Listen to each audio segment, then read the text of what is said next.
سوال علی بھائی یہ ہے کہ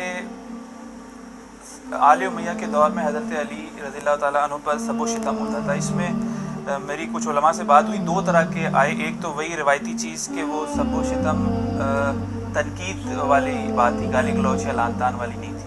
اچھا, دوسرا بڑا عجیب و غریب بات آئی کہ انہوں نے کہا کہ دیکھیں جب جنگ کی نوبت تک آ چکی کہ آپس میں ایک دوسرے کی گردنیں اڑانے لگنے کے لیے تیار ہو گئے ہیں تو برا بھلا کہنا تو یار یہ بہت چھوٹی بات ہے اس کے نزدیک.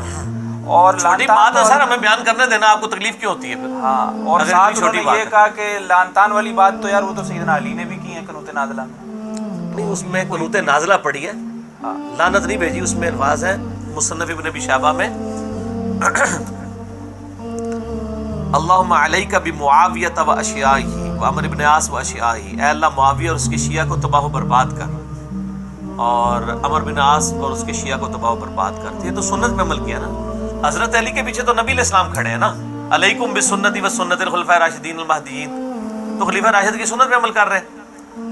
تو حضرت علی نے نبی علیہ السلام کی سنت پہ عمل کیا کہ اپنے دشمنوں پہ انہوں نے قنوت نازلہ پڑھی. اس میں لعنت کے الفاظ نہیں ہے, قنوت نازلہ ہے. اللہ سے دعا مانگی, بالکل ٹھیک مانگی, خلافت کا نظام ختم ہو رہا تھا. باقی سب و شتم, شتم کا تو ترجمہ گالی بنتا ہے, سب کا مطلب تنقید بھی بن سکتا ہے, برائی بھی بن سکتا ہے, برائی کے ساتھ ذکر کرنا. لیکن یہ سب و شتم کی ترجمہ جو ہے وہ خود صحیح مسلم کے اندر موجود ہے. صحیح مسلم میں 6229 نمبر حدیث ہے, غدیر خم سے اگلی والی حدیث, کہ آل مروان میں سے ایک شخص سال بن ابن سعد السعدی کو بلا کے ممبر پہ کہتا ہے کہ حضرت علی پہ لعنت کرو. وہ کہتے ہیں میں نہیں کروں گا. وہ کہتے ہیں چلو تم کہہ دو لعن اللہ ابو تراب, ابو تراب علی بن ابی طالب پر لعنت. اب ابو تراب مٹی والا وہ تحقیر سے نام لیتے تھے. وہ کہتے ہیں تم ابو تراب کہہ رہے ہو, حضرت علی صاحب زیادہ خوشی اسی نام سے ہوتے تھے. انہوں نے کہا یہ ابو تراب نام کیسے پڑا؟ انہوں نے کہا کہ جب حضرت علی اور فاطمہ کا آپس میں اختلاف ہوا, حضرت علی ناراض ہو کے چلے گئے, مسجد میں لیٹے ہوئے تھے, مٹی جسم کے اوپر لگی. نبی علیہ السلام آئے, کہا کدھر ہے تیرے چچا کا لڑکا؟ کہا ناراض ہو کے چلے گئے. ایک صحابی کو پیچھے بھیجا, انہوں نے آ کے بتایا. حالانکہ نبی علیہ السلام کہہ سکتے تھے علی کو بلاؤ, آپ خود چل کے گئے, مبارک ہاتھوں سے مٹی جاڑی, کہا اٹھ ابو تراب, اٹھ ابو تراب. حالانکہ ان کی کنیت ابو الحسن تھی, ابو تراب پڑھ گئی. یہ حدیث بخاری میں بھی موجود ہے. ٹھیک ہے, ادھر بخاری میں امام بخاری کے الفاظ بڑے کنٹرول ہیں کہ ممبر پہ بلایا تو انہوں نے انکار کیا, اور وہ, لیکن مسلم میں واضح ہے لعن اللہ ابو تراب کہلوایا انہوں نے نہیں کہا, اللہ کا فضل. تو اس میں لعنت کے الفاظ موجود ہیں. پھر آپ دیکھیں کہ مسند ابی یعلا کے اندر موجود ہے کہ ام سلمہ کہتی ہیں لوگوں تمہارے ممبروں سے رسول اللہ صلی اللہ علیہ وسلم پر گالیاں بکی جاتی ہیں. انہوں نے کہا معاذ اللہ, کون گالی بکے گا؟ ان کا تم نہیں کہتے علی پر لعنت, علی اور علی سے محبت کرنے والوں کو تم سب نہیں کرتے ہو؟ اب وہاں سب کا ترجمہ تو تنقید ہو ہی نہیں سکتا. کیا حضرت علی پر تنقید نبی علیہ السلام پہ تنقید ہے؟ نہیں. کیا حضرت عمر پر تنقید حج تمتع کے مسئلے پہ صحابہ کا نبی علیہ السلام پہ تنقید ہے؟ نہیں. تو پھر تو یہ بات ہی جعلی ہو جائے. وہ گالی دے رہے تھے نا, ہاں, حضرت علی کو گالی دینا نبی علیہ السلام کو گالی دینا ہے. کیوں؟ وہ ام سلمہ کہتی ہے تم کہتے ہو علی پر علی کو گالی دیتے ہو اور علی سے محبت کرنے والے کو گالی دیتے ہو, تو میں حضور کی بیوی گواہی دیتی ہوں سب سے زیادہ تو نبی علیہ السلام علی سے محبت کرتے تھے. جب تم علی کو برا کہہ رہے ہوتے ہو دراصل نبی علیہ السلام کو برا کہہ رہے ہوتے ہو. وہ تنقید کا تو معاملہ ہی نہیں ہے. تو تنقید ترجمہ ہو ہی نہیں سکتا. حدیث اپنے الفاظ خود حفاظت کرتی ہے. مسلم میں الفاظ ہیں لعنت کے, وہ واضح الفاظ موجود ہیں. پھر سنن نسائی الکبریٰ کا جو چیپٹر ہے فضائل صحابہ والا, اس کے اندر بھی آپ کو الفاظ مل جائیں گے لعنت کے. ابو داؤد کے اندر لعنت کے الفاظ مل جائیں گے.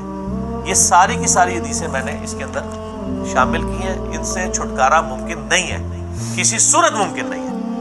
یہ یعنی وہ تنقید میں کہتا ہوں اس کے اوپر اجماع ہے امت کا کہ سب و شتم ہوا ہے, اور عملی تواتر جاری ہے کہ آپ ان پہ کرواتے رہے, ان کی دشمنی میں شیعہ ان پہ کر رہے ہیں. تو میں تو وہ شیعہ رافضی جو صحابہ کرام پہ لعنت کرتے ہیں, میں ان آل امیہ کی باقیات سمجھتا ہوں. یہ بدعت انہوں نے شروع کی. ایک چیز تھوڑی سی کلیئر کر دینا تاکہ یہ ایشو ریزالو ہو جائے. ایک بات نہیں بھی بات اعتراض میرے تک بھی پہنچا, وہ کہتے ہیں جی کہ جو حضرت علی اور حضرت عباس وغیرہ والا جو معاملہ ہے نا, اس میں بھی سب کا لفظ کسی روایت میں ہے. میں نے وہ کلیئر کر دیا. شاہ جی آپ لیکچر دیکھنے کی بجائے نا آپ لوگوں کی باتیں سنتے ہیں. نہیں, سب کا لفظ ہے روایت. سر میری بات سن, میں نے سوال پہنچ گیا آپ کے پاس, ٹھیک, ختم ہو گیا. آپ کو میں نے ایک بات بولی ہے نا کہ آپ لیکچر نہیں دیکھتے, آپ لوگوں کی باتیں سنتے ہیں. میرا ایک یوٹیوب پہ کلپ چڑھا ہے مولا علی سے متعلق 5 جھوٹ.